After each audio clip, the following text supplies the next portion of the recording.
Hello, magandang umaga, hapon o gabi sa inyo. Ako nga pala si Mark Jacoba and sa tutorial natin, pag-uusapan natin ang isa sa pinakamahalagang skill sa data analytics.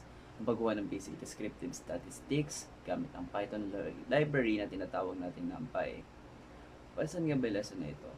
Kung na-analyze natin yung test score sales o kahit anong statistical records, kailangan mo malaman kung paano mabilis makuha ang mean, median, and standard deviation, variance, at iba pang mahalagang metrics. Sa tulong ng NumPy, hindi mo na kailangan mag-compute ng mano-mano o sa papel, pati sa Excel. Isang linyang code lang ang katapat nito. Ang lesson na ito ay perfect para sa mga beginners na gustong pumasok sa larangan ng data analysis.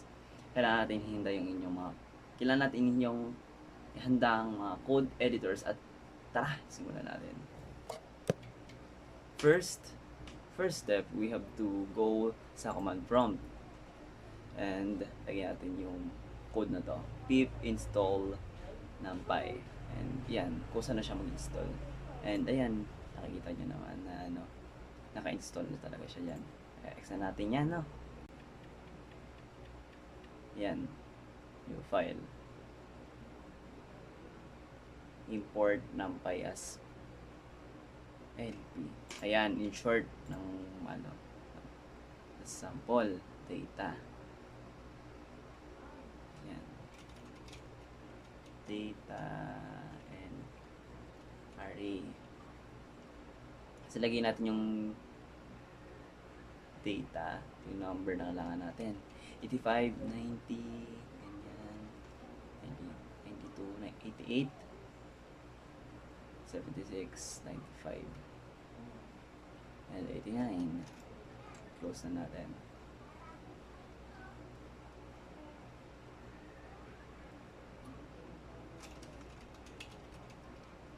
Mean. At then, mean numpy, mean data.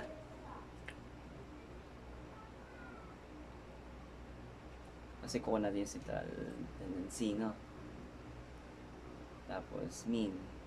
Ayan. Median. Para hanapin natin yung eksaktong gitnang number kapag ang ating data ay ihinanay mula sa pinakamaliit hanggang sa pinakamalaki. Ayan. And then yung standard deviation, STD, tapos underscore deviation. Dito sinusukat yung paano kalapit o kalayo yung bawat score mula sa ating mean o average, no? Dito natin malalaman. And then sa variance data naman, pakuha natin yung squared value ng standard deviation. Yan. Siyempre, at nagpapakita rin ang antas ng pagkakalat ng mga numbers natin sa dataset natin, no? Yan. Variance and data. And then, next ito, yung maximum and yung minimum, yung highest and lowest, no? So, minimum. And minimum.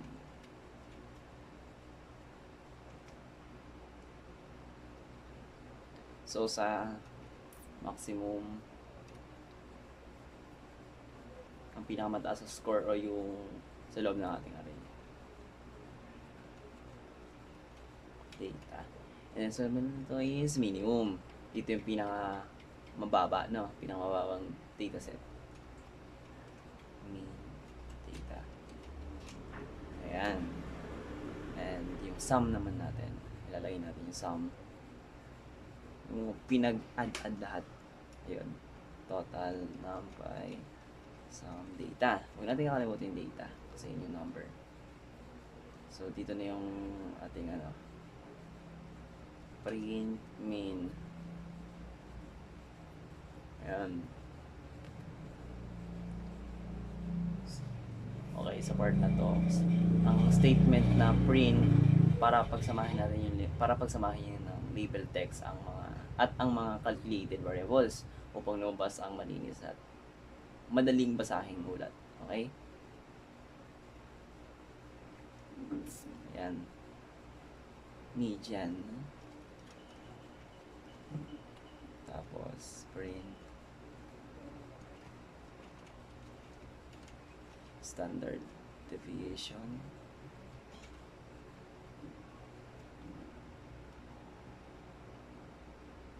STD_dev.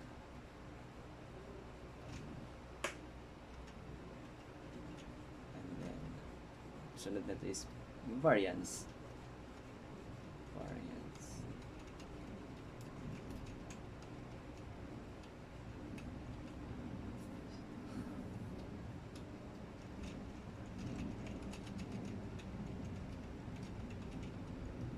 And then yung print highest score maximum.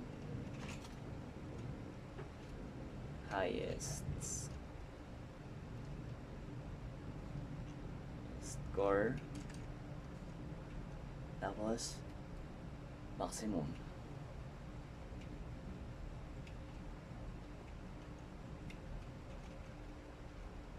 Ayan, close.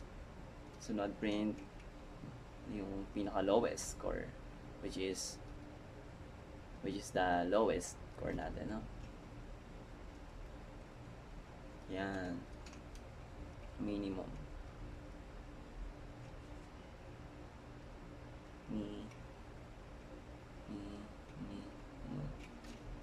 And then the total.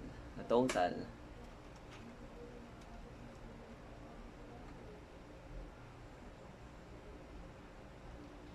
Oops, ano yung total. And pwede na natin siyang i-run. Check muna natin. Right, goods. So, run natin. Lumabas na yung score natin. Mean, 86.375. Median, 88.5. Standard deviation,